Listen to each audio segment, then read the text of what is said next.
नमस्कार दोस्तों, मैं हूं सुरजीत श्यामल। आप देख रहे हैं वर्कर वॉइस .in।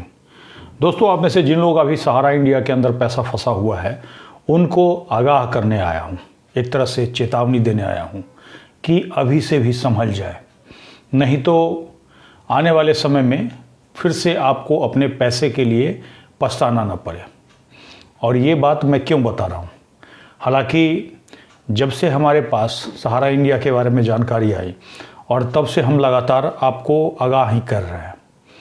आपको बता दें कि पैसे आपको 2012 में ही मिल जाना चाहिए था, जबकि पिछले साल तक आपको ये बताया जा रहा था कि सहारा सेविका विवाद की वजह से आपका पैसा नहीं मिल रहा है और इसी वजह से पैसा फंसा हुआ है। अभी भी बहुत सारे यूट्यूब चैनल पे एजेंट आकर के और यही बात बता रहे हैं कि सहारा सेविका विवाद है और इसी की वजह से पैसा आपका नहीं मिल पा रहा है। इस बात से बाहर निकलिए, क्योंकि विवाद कब तक रहता है, जब तक विवाद का समाधान नहीं हो जाए। और 2012 में ही माननीय सुप्रीम कोर्ट ने समाधान दे दिया, और तो और इससे बड़ा कोई कोर्ट नहीं है। तो इसीलिए इस बात को भूल जाइए कि सहारा सेविका कोई विवाद है, और जो बात है हमने बताई है कि आपको पैसा मिलना चाहिए था और आपका कन्वर्जन कर दिया गया। लेकिन अभी जो माननीय सुप्रीम कोर्ट का दोबारा से एक आदेश आया, जिसमें कि भारत सरकार खुद जाकर के वो आदेश लेकर के आती है।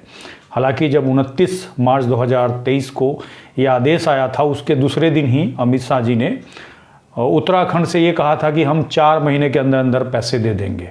हालांकि उसके 4 महीने के अंदर उन्होंने एक पोर्टल ले आया और पोर्टल को लॉन्च करते हुए उन्होंने कहा कि 45 दिन में पैसे आपको मिल जाएंगे जब आप उसके ऊपर क्लेम करेंगे। तो आज मैं उसी के बारे में बताने जा रहा हूं कि आखिर आपका पैसा क्यों नहीं दे रहे हैं। हालांकि उनकी मंशा को हमने जिस दिन उन्होंने पोर्टल लॉन्च किया था उसी दिन आपको बता दिया था, लेकिन अभी जो इस बीच में जो खेल हुआ उसको देखने के बाद बहुत सारा चीज़ क्लियर हो गया। और क्लियर ये हो गया कि आखिर वो जो पोर्टल लाया गया उसका नोटिफिकेशन क्यों नहीं जारी किया गया और क्या खेल खेलना चाहते हैं।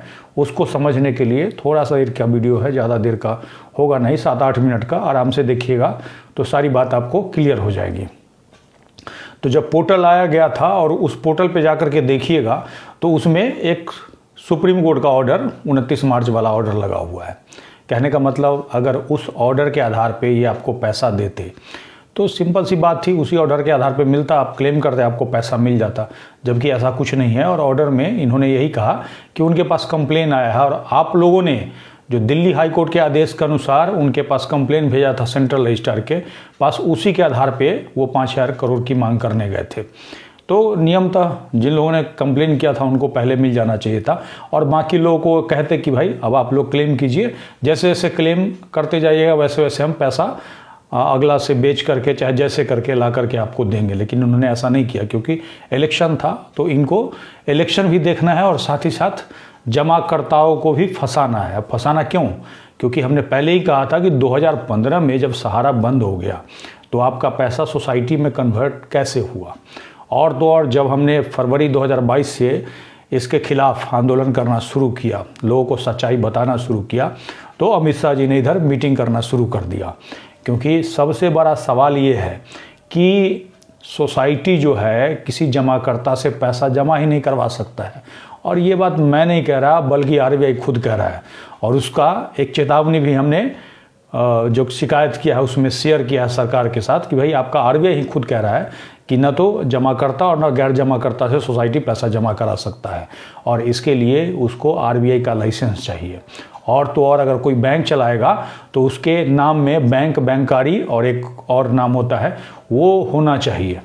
तो सिंपल सी बात है, तो उसको भी छुपाना था और इसी के लिए अभी एक पोर्टल लाया गया। मैंने पहले ही कहा था कि लोग क्लेम उसके ऊपर नहीं कीजिए, क्योंकि ज़्यादातर लोगों ने क्लेम किया, ज़्यादातर लोगों का रिजेक्ट कर दिया गया और अलग अलग उसके बाद नियम जारी कर दिया।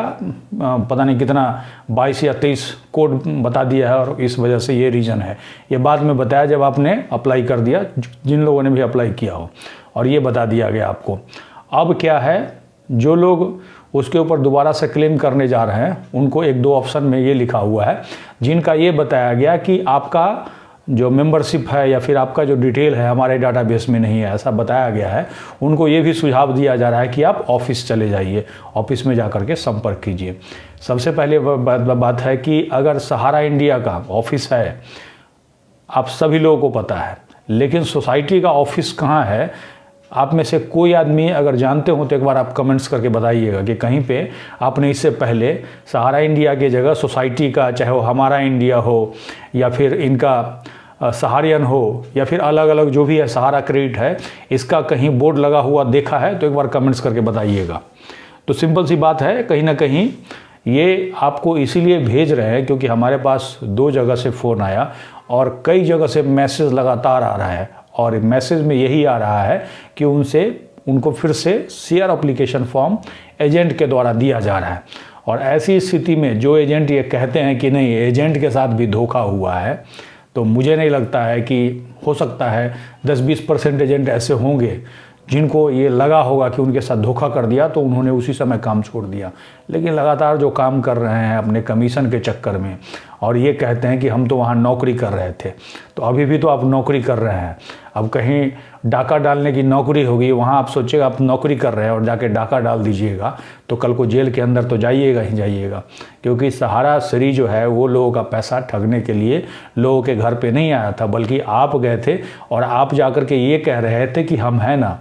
तो ये सारा खेल सरकार के द्वारा जानबूझ करके खेला जा रहा है ताकि फिर से आपका कन्वर्जन हो जाए, और ये सोसाइटी के अंदर ही कन्वर्जन करना चाहते हैं, जैसा कि मुझे आप लोगों ने बताया है और जो फॉर्म आपको दिया जा रहा है। क्योंकि सिंपल सी एक बात है, जब आपका एफडी बैंक के अंदर, चाहे स्टेट बैंक हो या पंजाब नेशनल बैंक हो, वहाँ पे आपका मैच्योर हो जाता है तो उस पैसे को निकालने जाते हैं तो आपको एक विड्रॉल फॉर्म भरना होता है, वो पैसा आपको अकाउंट में या फिर कैश में जो भी है वो दे देते हैं। न कि आपको ये कहेंगे कि नया एफडी का एक फॉर्म साइन करके आप दीजिए, फॉर्म भर के नहीं दीजिए, साइन करके दीजिए। और ऐसा करके हो सकता है आपका पैसा निकालने के बदला फिर से जमा हो जाए।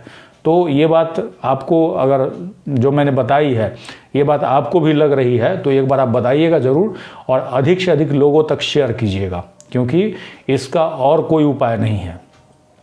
इसमें आप जागरूक रहेंगे, जागरूकता के आधार पे ही आप बच सकते हैं।